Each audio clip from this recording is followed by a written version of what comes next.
आजकल के गीत चलत रहे बोले बियाह शादी में कि अगल से चूमई हामा बगल से चूमई हो इता हाई खड़ा जोतवा के जामल। जिस दिन तेरी मेरी बात नहीं होती। क्यों भाई? रिचार्ज खत्म हो जाता है।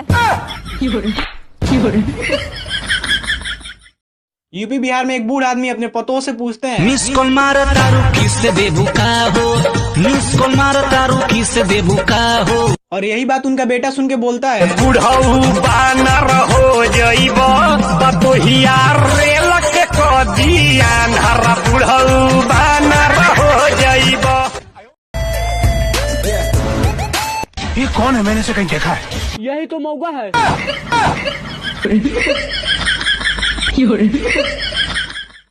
हाँ जी भाई बोलिए। भैया हम बहुत दूर गांव से आई रहल बानी। हाँ तो ठीक है, मुद्दा बताइए। मुद्दा ई रहल कि ई जो गाना है, ए चलाओ भाई।